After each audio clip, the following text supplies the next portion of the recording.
Famine à Gaza, 5 minutes pour comprendre la décision de l'ONU. Le cadre intégré de classification de la sécurité alimentaire, IPC, un organisme de l'ONU basé à Rome, a officiellement déclaré vendredi la famine à Gaza. Comment cette situation est-elle décrétée? Après des mois de mise en garde, l'ONU a officiellement déclaré vendredi la famine à Gaza, la première à toucher le Moyen-Orient. Le cadre intégré de classification de la sécurité alimentaire, IPC, un organisme de l'ONU basé à Rome, a en effet confirmé qu'une famine était en cours dans le gouvernorat de Gaza, Gazaville, et a prévenu qu'elle devrait s'étendre au gouvernorat de Deir el-Balah et Khan Younes d'ici fin septembre. Qu'est-ce que la famine?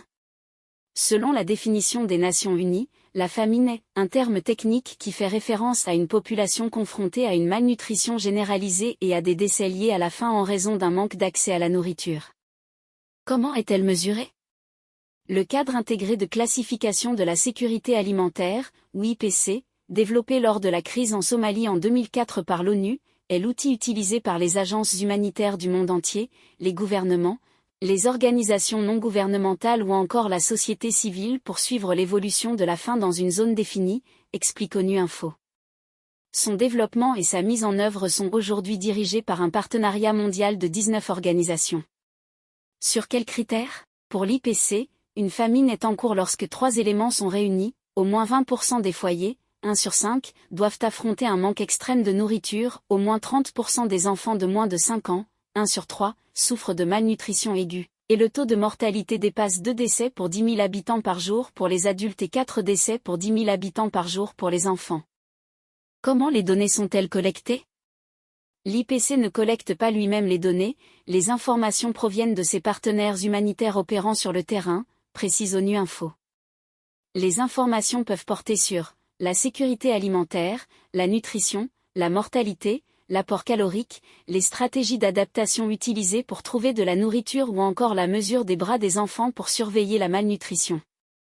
Dans les cas où les lieux sont inaccessibles, l'IPC mène des enquêtes par téléphone pour obtenir ces informations. Et si cela n'est pas possible, des satellites peuvent aussi générer des informations, explique encore ONU Info.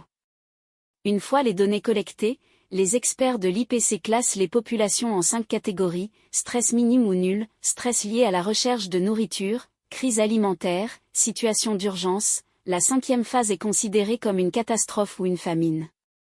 Les zones géographiques se voient également attribuer une phase de gravité, de la moins grave à la plus grave, minimale, stress, crise, urgence et famine, en fonction de la proportion de la population dans chacune des 5 phases. En l'occurrence à Gaza, selon des experts de l'ONU, plus d'un demi-million de personnes dans le territoire assiégé affrontent des conditions catastrophiques, soit le niveau de détresse alimentaire le plus élevé de l'IPC. Comment est-elle décrétée? Lorsque plus de 20% des personnes touchées sont en phase 5 de l'IPC, c'est-à-dire en situation de famine ou de catastrophe, le comité d'examen de la famine de l'IPC est sollicité, explique ONU Info. Celui-ci est composé d'experts mondialement reconnus dans leur domaine, de la nutrition et de la santé à la sécurité alimentaire. Après analyse des données, le comité décide si celle-ci justifie une classification de famine ou une classification de famine plausible. Les experts décrivent ensuite la situation actuelle et proposent des projections pour les 3 ou 6 mois à venir, comme dans le rapport de l'IPC sur Gaza en décembre, poursuit l'ONU.